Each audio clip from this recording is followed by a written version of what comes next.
ময়মনসিংহ গাজীপুরের তরুণদের জুয়ায় আসক্ত বানিয়ে কোটিপতি ফারাবি। কথিত ট্রাভেল ব্যবসার আড়ালে চলছে ফারাবির জুয়া কারবার। ক্রিপ্টোকারেন্সি ব্যবহার করে পাচার করেন টাকা।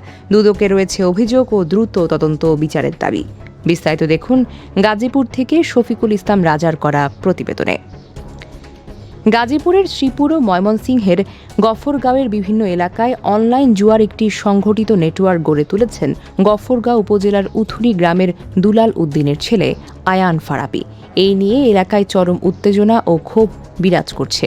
স্থানীয়রা বলেন, দীর্ঘদিন ধরে তিনি অনলাইন ক্যাসিনো ও জুয়ার বিভিন্ন কার্যক্রম পরিচালনা করে বিপুল অঙ্কের অর্থ উপার্জন করেছেন এবং সেই অর্থ দিয়ে একাধিক এলাকায় সম্পদ গড়ে তুলেছেন।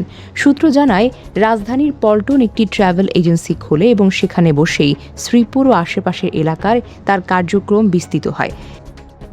স্থানীয়দের দাবি, নির্দিষ্ট একটি চক্রের মাধ্যমে প্রতিদিন শতাধিক তরুণকে টার্গেট করে অনলাইন জুয়ার দিকে ঠেলে দেওয়া হয়। স্থানীয়রা বলে, এই কার্যক্রম পরিচালনায় বেশ কিছু এজেন্টের মাধ্যমে মাঠ পর্যায়ে কাজ করানো হয় এবং পুরো নেটওয়ার্ক নিয়ন্ত্রণ করা হয়।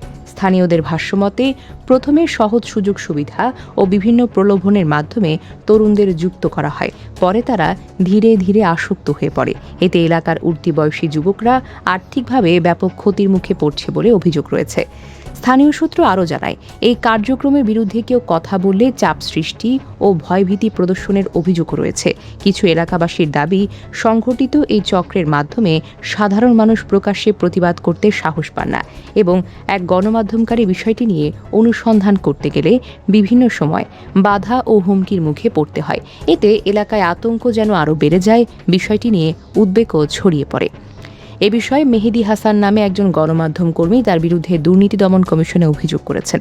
অভিযোগপত্র ও স্থানীয় সূত্র অনুযায়ী আয়ান ফারাবি ও তার পরিবারের নামে একাধিক সম্পত্তি ও যানবাহনের তথ্য উঠে এসেছে, যার মধ্যে শ্রীপুরে 6তলা ভবন, উত্তরা এলাকায় 5তলা ভবন, গফরগাঁওয়ের উথুরি এলাকায় আলিশান বাড়ি, ধানমন্ডি ও পূর্বাচলে একাধিক সম্পত্তি এবং একাধিক গাড়ির মালিকানার কথা উল্লেখ রয়েছে।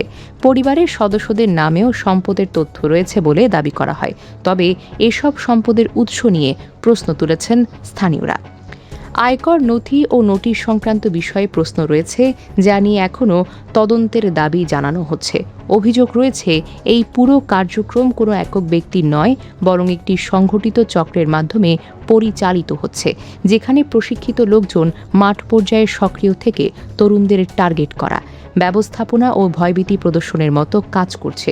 স্থানীয়দের দাবি, এই কাঠামো ভেঙে না দিলে জুয়ার বিস্তার আরও বাড়বে। এদিকে আয়ান ফারাবির সঙ্গে মোবাইল ফোনে যোগাযোগ করলে সাংবাদিকদের দেখে নেওয়ার হুমকি দেয় তিনি। স্থানীয়রা বলেন, তরুণ সমাজকে রক্ষায় দ্রুত কঠোর ব্যবস্থা নেওয়াটা জরুরি। তাদের দাবি, বিষয়টি এখনও নিয়ন্ত্রণ না করলে সামাজিক অবক্ষয় আরও ভয়াবহ রূপ ধারণ করতে পারে। দর্শক, পরবর্তী পর্বে থাকছে আরও বিস্তারিত। চোখ রাখুন দৈনিক অগ্রযাত্রা প্রতিদিনে।